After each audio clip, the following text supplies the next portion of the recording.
자, 우리가 이 세상 살아가는 동안에 어떻게 사느냐 하는 게 참 중요하지 않습니까? 한 번밖에 없는 인생, 정말 화살같이 빠르게 날아가는 인생인데 잘 살아야 되지 않겠습니까? 이 목사에게 있어서, 목회자에게 있어서 이 교우들은 가족과 같아요. 물론 우리 교우들 사이에서도 마찬가지지만 서로 긴밀하게 연결된 몸의 지체다. 이렇게 성경은 말하고 있습니다. 그래서 우리 교우들의 행복이 목회자의 행복이고 교우들의 불행이 목회자에게 불행으로 다가오게 됩니다. 우리 교우들이 목사님 정말 이런 저의 문제를 놓고 좀 기도해 주세요 하고 기도 제목을 써서 주면은요, 제가 그 위에 손을 얹고 간절히 기도합니다. 하나님, 이 기도의 제목대로 꼭 이루어지기를 원합니다. 그들이 염려하는 문제가 꼭 해결됐으면 좋겠어요. 그들 앞에, 인생 앞에 놓여져 있는 장애물들이 좀 거쳐지고 좀 형통한 길로 갔으면 좋겠어요. 병도 좀 치료됐으면 좋겠어요. 좀 깨끗이 낫으면 좋겠어요.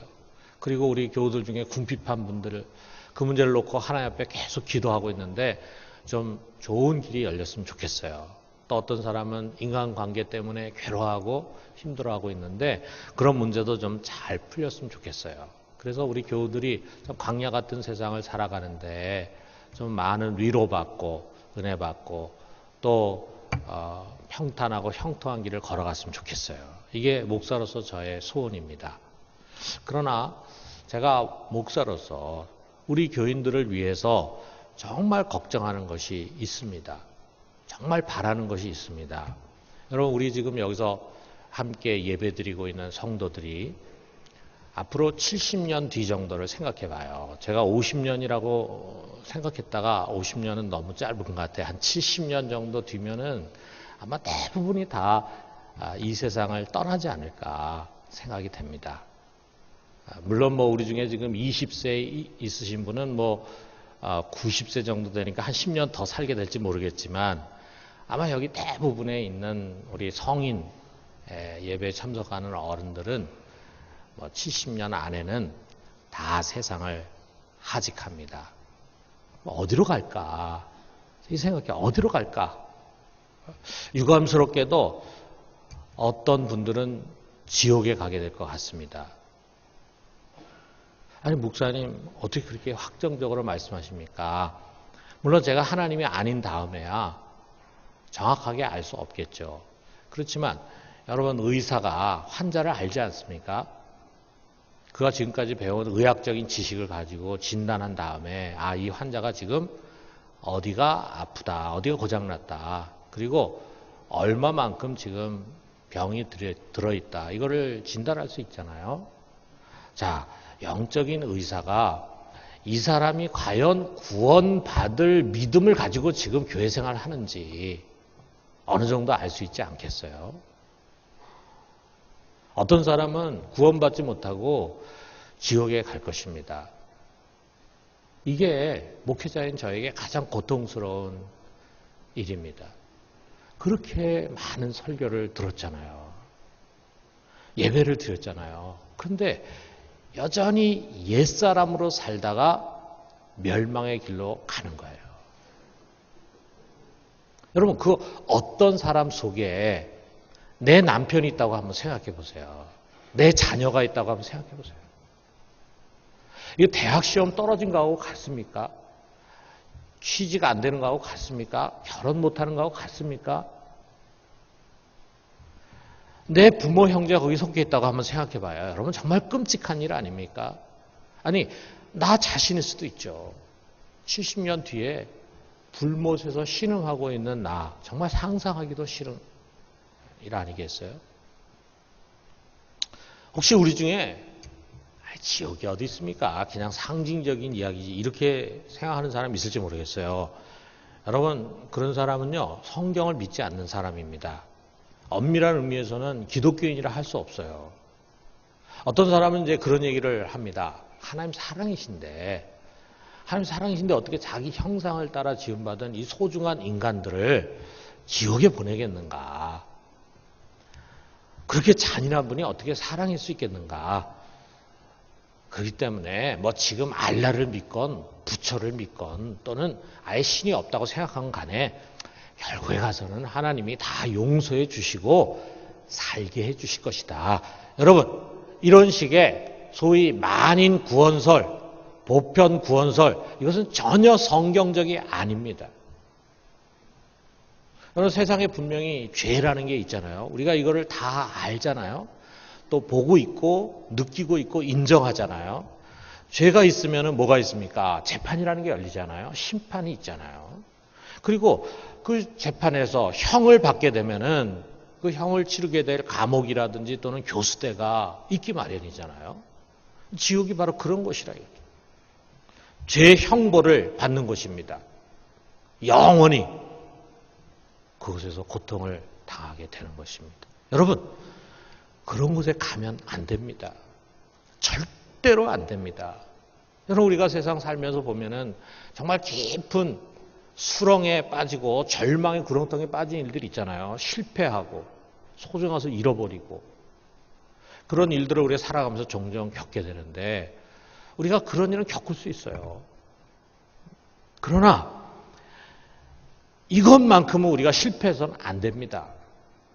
이것만큼은 피해야 합니다. 여러분, 우리가 아무리 세상에서 성공하고 모든 사람이 불안한 인생을 살았다 해도 우리가 이 세상을 떠나서 지옥으로 간다면 우리는 완전히 실패한 인생입니다. 완전히 실패한 인생입니다. 어떻습니까? 나는 아닙니까? 여러분, 아니라고 하는 확실한 표지가 있습니까? 구원받을 만한 믿음이 정말 있습니까? 여러분, 우리 자신의 믿음을 한번 점검해 봐요. 오늘 이 말씀은요, 갈라디아서에서도 가장 마지막 단락입니다. 바울은 지금까지는 다 자기가 이제 불러주고 누군가가 대필하게 했어요. 그리고 이제 요 마지막 단락은 자기가 친필로 씁니다. 그래서 11절에 보니까 내 손으로 너에게 이렇게 큰 글자로 쓴 것을 보라 그랬어요. 큰 글자로 씁니다. 친필이면서도 또 큰 글자로 쓰는 이유가 뭐겠어요? 강조하는 거죠. 강조. 이 마지막 메시지에 꼭 주목해라 라고 하는 이야기죠. 그리고 그 메시지의 또 마지막 고백이 17절 하반절에 나오는데 이렇게 말합니다. 내가 내 몸에 예수의 흔적을 지니고 있노라 그랬어요. 예수의 흔적, 스티그마. 무슨 흔적입니까?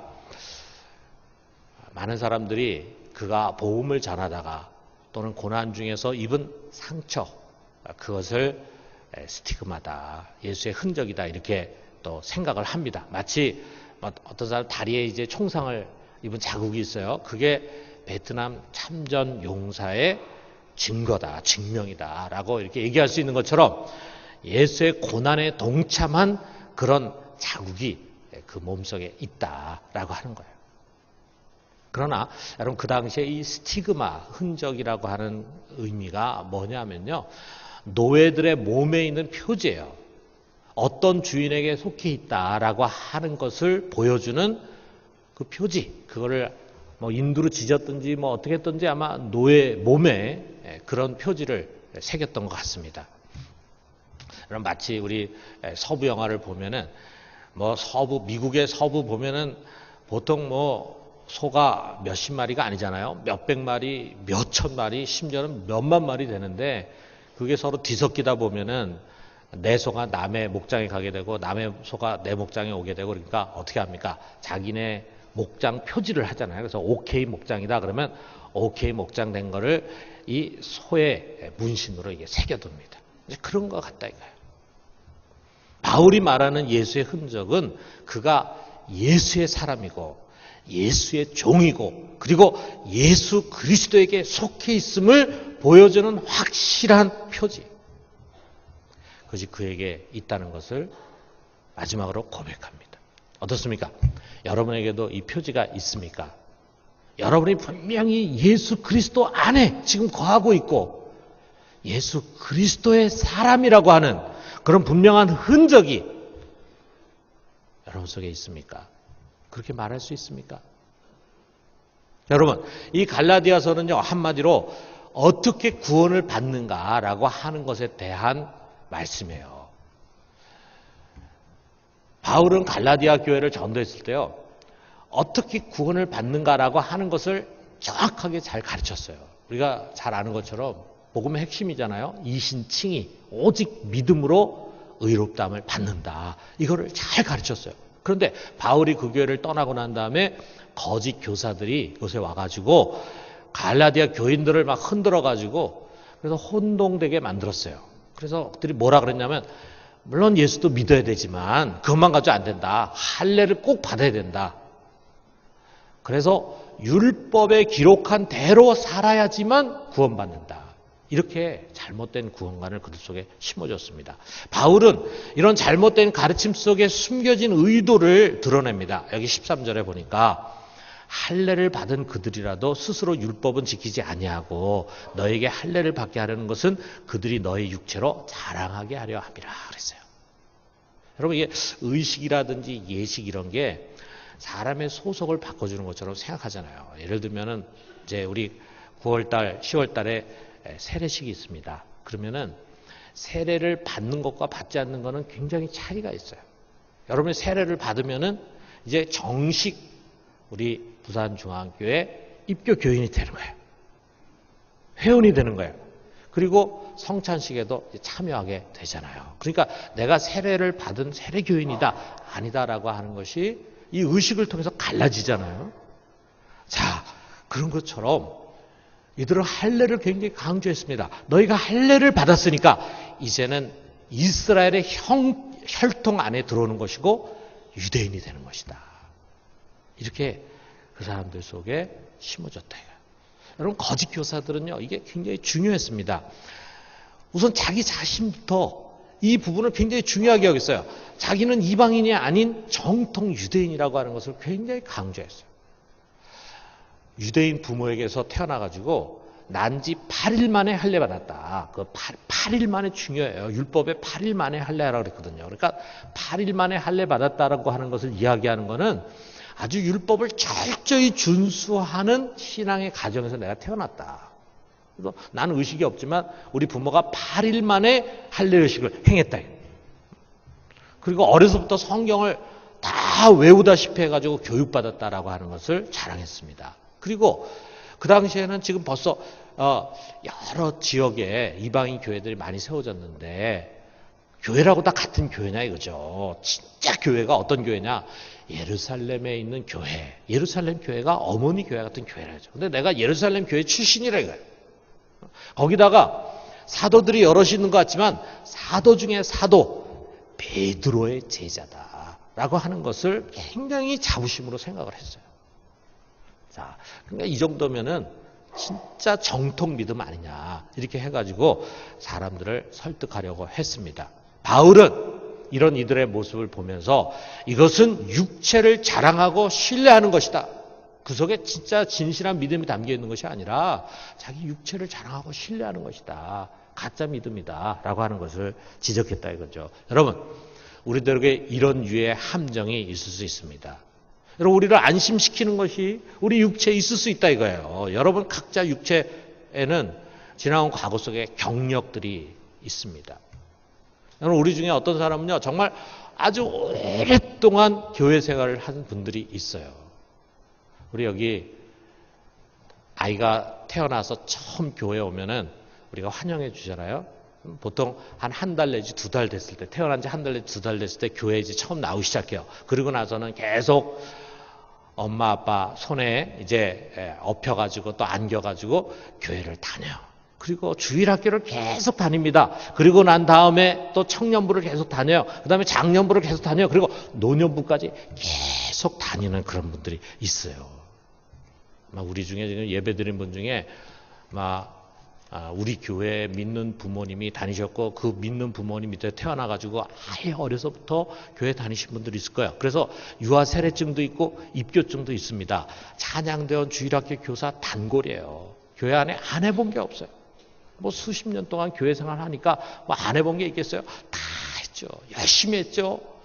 한 번도 외유한 적이 없어요. 바람 피운 적이 없어요. 무슨 말이냐 하면은 다른 종교에 기웃거린다든지 무슨 불상 앞에 가서 절을 한다든지 또는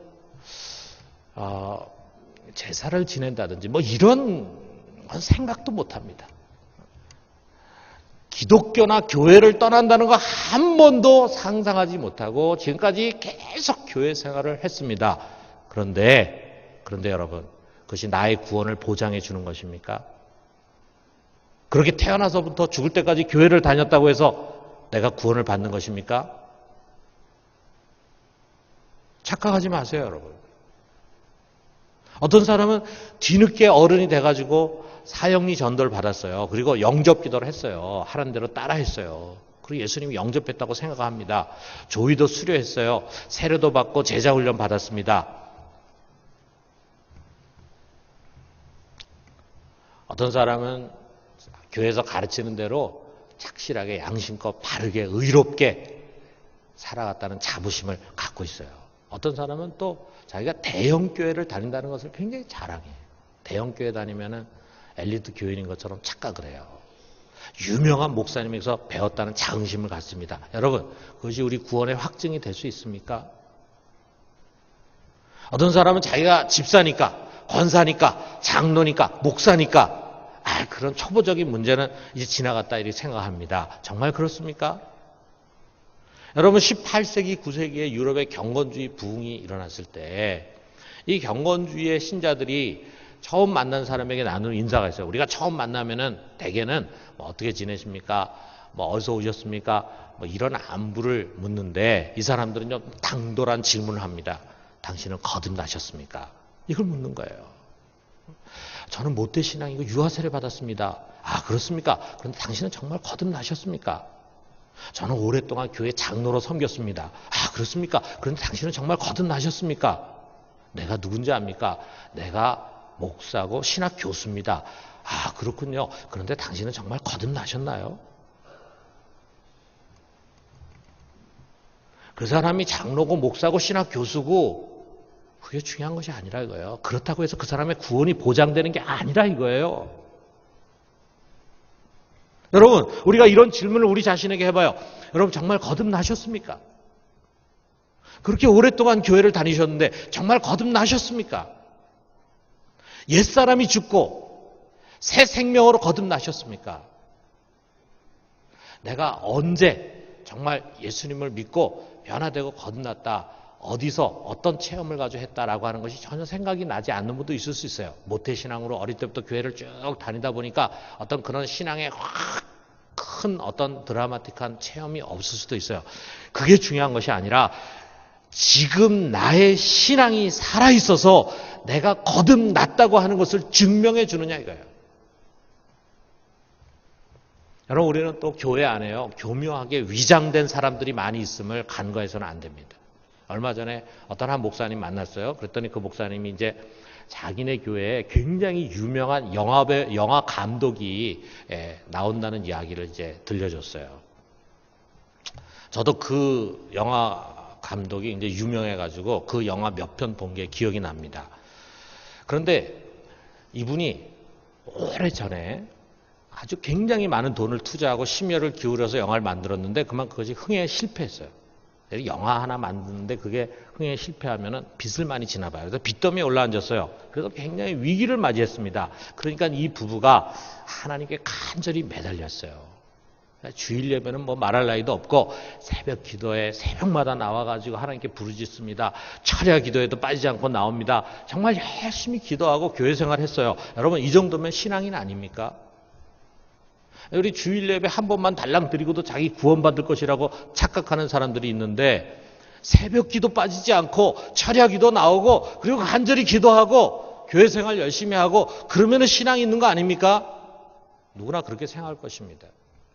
그런데 얼마 뒤에 말이에요. 그분이 만든 영화가 성공을 했어요. 그 다음에 또 영화를 만들었는데 대박을 쳤어요. 그 다음에 나오는 영화는 1000만 관객이 넘어갔어요. 그렇게 되니까 이제 돈방석에도 앉고 막 인기가 막 치솟았겠죠. 그러니까 두 부부가 점차로 시들해집니다. 새벽 기도는 벌써 졸업했고 그 다음에 주일 예배도 뜸해져요. 바쁘다는 핑계 대가지고 예배도 잘 참석 안 해. 이제 교회에서는 대단히 보기 힘든 사람이 됐어요. 여러분, 이런 현세적인 신앙, 기복신앙, 여기에 우리가 속아서는 안 됩니다. 자기의 문제, 자녀의 문제, 경제적인 문제, 이런 저런 문제에 당면해가지고 그 문제 해결받기 위해서 하나님께 매달립니다. 그리고 그런 것에 대한 기도의 응답의 간증도 있어요. 내가 하나님께 부르짖었더니 우리 애가 합격을 했고 남편이 직장을 얻게 됐고 뭐 이런 저런 간증할 게 있어요. 여러분, 간증할 게 있다고 해서 그것이 구원받을 믿음이라고 착각해서는 안 됩니다.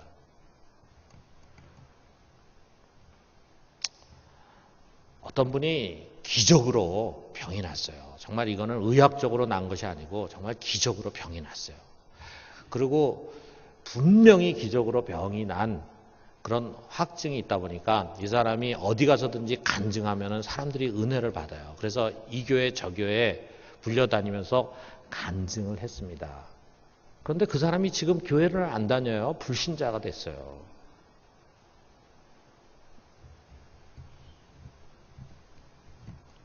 여러분, 우리는 속기가 쉽습니다. 내가 믿음이 있는 것처럼 속기가 쉽습니다. 내가 이러이러하니까, 내가 이러이러한 교회의 역사가 있으니까, 내가 이러이러한 직분에 있으니까 나는 당연히 70년 뒤에 천국에 가 있겠지. 여러분, 착각하지 마세요. 우리가 주목해야 할 것이 있습니다. 그것을 바울이 가르치고 있어요. 여기 14절에 보니까. 자, 우리 14절 같이 한번 읽어봅시다. 그러나 내게는 우리 주 예수 그리스도의 십자가 외에 결코 자랑할 것이 없으니 그리스도로 말미암아 세상이 나에 대하여 십자가에 못 박히고 내가 또한 세상을 대하여 그러하니라. 그리고 우리가 교회 안에서 신앙생활을 하면서 항상 주목해야 할 것이 있습니다. 내 문제, 내 고민, 내 축복. 여러분, 여기에 정신 팔려서는 안 됩니다. 우리가 신앙생활 하는 사람은 항상 십자가에 주목을 해야 합니다. 십자가, 우리의 구원의 근거는 오직 십자가에 있어요. 왜 그렇습니까? 거기에 하나님의 아들이 못 박혔거든요. 여러분, 우리 같은 평범한 사람이 아니고 하나님의 아들이 거기서 죽으셨습니다. 여러분, 우리가 이 사실을 어떤 기적이나 또는 인류 역사 속에 있었던 역사적 사건과 비교할 수 있겠어요? 세상을 만드신 전능하신 하나님이, 이 광대한 우주보다 더 크신 그 하나님이 우리와 같은 육신으로 세상에 오셔서 그 십자가에 매달리셨습니다. 왜? 나를 위해서 내 죄값을 지불하고 나를 속량하기 위해서 그분이 나와 같은 모습으로 오셔서 그 십자가에 못 박혀 죽으신 것입니다. 여러분, 이거 믿으십니까? 여러분, 우리가 이걸 진정으로 믿는다면은 이것을 알지 못하고 믿지 않았을 때와 똑같이 살 수가 없죠. 아니, 나 같은 자를 위해서 그 전능하신 하나님이 인간의 모습으로 오셔가지고 그 십자가에 못 박혀 죽으셨는데 우리가 그 사실을 알고 그것을 믿는다면은 어떻게 지금까지 살아온 삶과 똑같은 삶을 살 수 있겠습니까? 지금까지 죄를 그냥 반복하면서 살 수 있겠습니까? 지금까지 가졌던 그런 가치관을 가지고 세상 사람과 똑같이 살아갈 수 있겠습니까? 어떤 사람이 볼 때 당신은 세상 사람과 아무 차별이 없네요. 이런 이야기를 우리가 들으며 살아갈 수 있겠습니까? 그저 종교인으로서 교회 생활을 할 수 있겠습니까? 만약에 그렇다면은 여러분, 그것은 그냥 지적인 인정에 불과한 것입니다. 그냥 십자가에 대한 지식적인 동의에 불과해요. 가슴과 심령에 전달되지 않는 믿음입니다. 머릿속에만 있어요. 가슴과 심령 속에 전달되지 않았어요. 이런 피상적인 지적 동의는요, 구원받을 믿음이 아닙니다. 아울러 십자가는 하나님의 아들만이 죽은 것이 아니에요. 그와 함께 내가 죽었습니다. 내가. 로마서 6장 3절에 4절에 보니까 무릇 그리스도 예수와 합하여 세례 받는 우리는 그의 죽으심과 합하여 세례를 받는 줄 알지 못하느냐. 그러므로 우리가 그의 죽으심과 합하여 세례를 받음으로 그와 함께 장사되었나니 이는 아버지의 영광으로 말미암아 그리스도를 죽은 자 가운데서 살리심과 같이 우리로 또한 새 생명 가운데서 행하게 하려 하심이라. 우리가 그와 함께 장사됐어요. 됐습니다. 여러분, 내가 죽었습니다. 여러분, 그냥 내가 교회 다니는 거 아닙니다. 여러분, 내가 그냥 기독교라는 종교를 갖고 있는 거 아닙니다. 진정한 믿음은 내가 죽는 것입니다. 그리고 새롭게 태어나는 것입니다.